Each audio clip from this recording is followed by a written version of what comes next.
What is going down, you awesome build me up buttercup just to let me down camera geeks? Have I got a great camera for you guys today? They're all great, aren't they? Most of them anyway.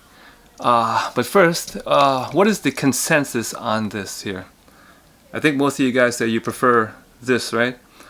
Now I'm gonna try to meet you guys in the middle up until the time that if and when I can actually get that camera that does that product shot where I pull it up and then it focuses right away and you don't hear that. I'm gonna be using this so I can see so I can actually see what's going on. All right, but yeah, actually this looks much better, doesn't it? It looks much better. We are back.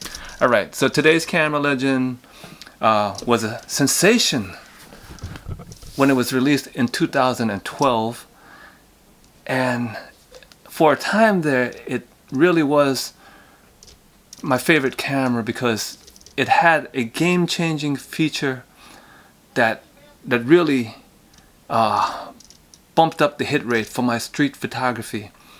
But my relationship with this camera is complicated because as much as I loved it, I ended up actually hating it.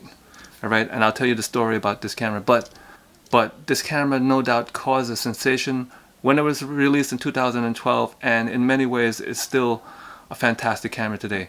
The camera legend we are talking about today is the Olympus OMD E-M5.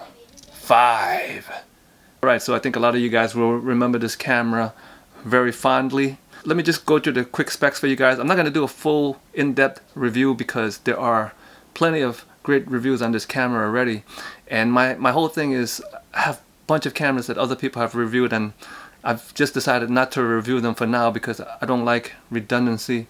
But if I can add something to it, then I'll do it. And in this case, I think I can add something.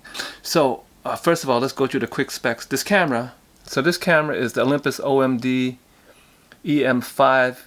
It was released around 2012. This camera has a 16 megapixel micro four thirds CMOS sensor, and for that time it was part of the new generation of 16 megapixel sensors.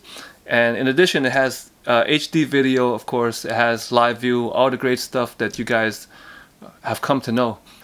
This one was the first of this new design, right? So before that we had the Olympus pen, like, you know, the EP1, EP2, EP3, but this was the very first of the new design, which was actually a tribute to the Olympus OM equipment of yore.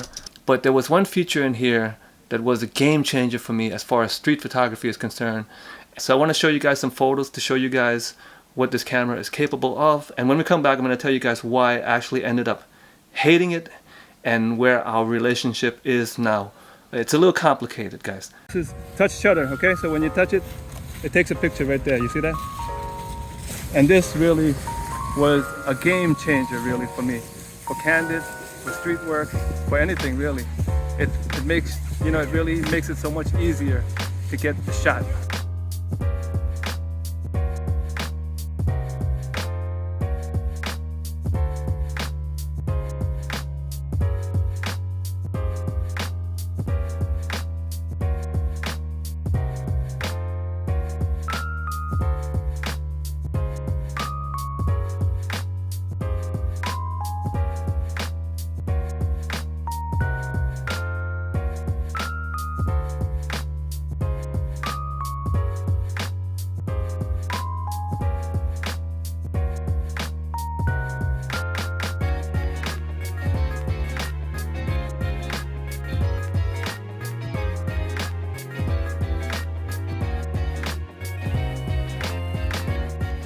The reason I love to shoot Leica for street photography, still love to shoot Leica, is because of the art.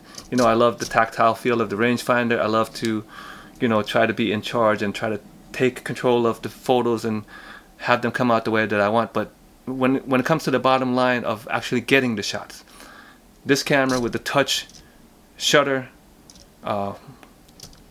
was like that. I mean, if you just want to get the shots and you don't want to fiddle around, right here. So check this out, you guys. You see this right here? What you should be seeing is a sensor, but instead you see the shutter mechanism here, and it never moves. Like, see? I turn it on, and it doesn't move out of the way, you see? And so, believe me guys, I've tried everything. I tried to put my hand in there, trying to push it out of the way, but it doesn't work. Nothing worked, okay?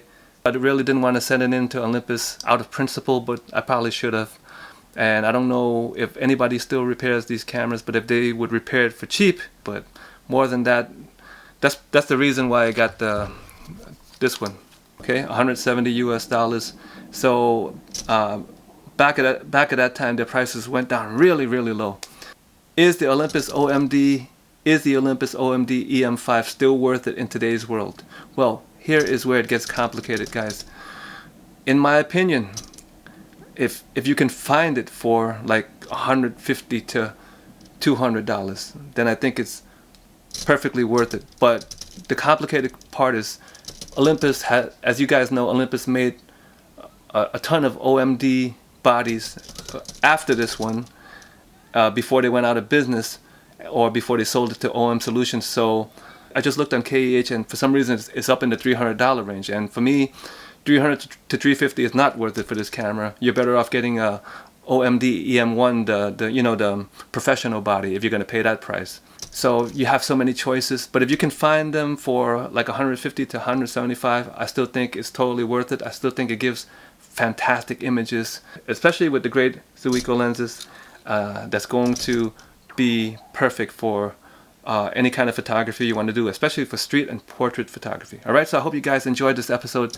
Thank you once again for watching, and don't forget to comment, like, and subscribe. You never know what you're going to see on this channel. And until the next time, let's take a beautiful 2012 era Olympus OMD EM5 original image of you guys. Let's do that with the touch shutter at the count of 3. 1, 2, 3.